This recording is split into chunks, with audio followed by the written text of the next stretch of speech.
I'm Becky from Voices on the Street, and today we're going to look around and see if we can find people who are willing to answer the question, how do you think people make the transition from prison life to real society?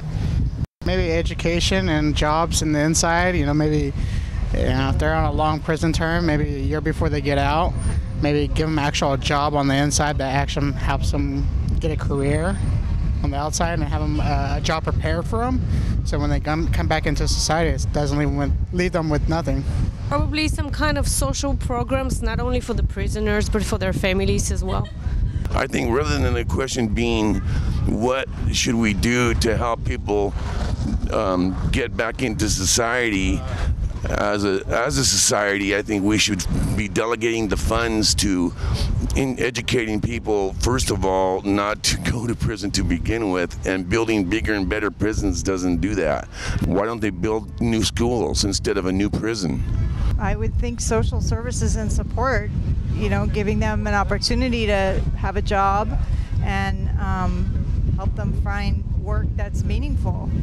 Just so that they're not left out in the cold when they come out and have to figure things out for themselves. Just a little bit more of a transition program so that they can get meaningful work and have a straight life ahead of them. For one thing, stop treating them better than we treat our military. They're given more room in their rooms, given more benefits than the active duty military are given. So if you're going to transition them, treat them the way they've done something wrong for the country, help them, but don't treat them like they can do anything they want to. Someone to talk to, someone to guide them so that they don't make the same mistakes again. The first thing you should do is make recovery available to all of them. They're almost all drug addicted, and that's their big problem. So the first thing you should do is make it possible for them to recover. Then I suppose it would be good to have some kind of a place where they could work together so that they don't have to work in the regular world, so they have a lot of support, but they have a job. And they should be able to get to a point where they can master some kind of technique, because that is what changes people's identity. When they really feel a sense of mastery over something. And then they have to go out on their own. I think it would be important for them to be with other people who've gone through the same thing, just so that they don't feel alienated.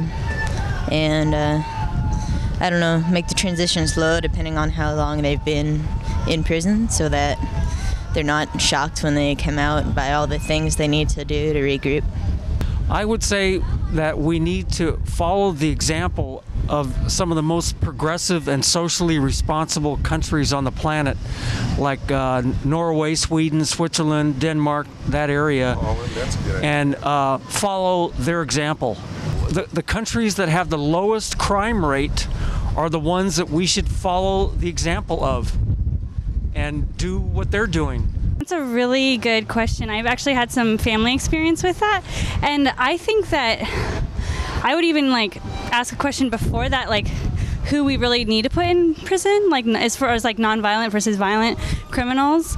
And so I think that's I don't even think we should put half the people that are in there, even more than half, in there. And as far as transition, I think that empowering people, there's that great quote, give a man a fish and you'll feed him for the day, teach a man to fish and you'll feed him for the rest of his life.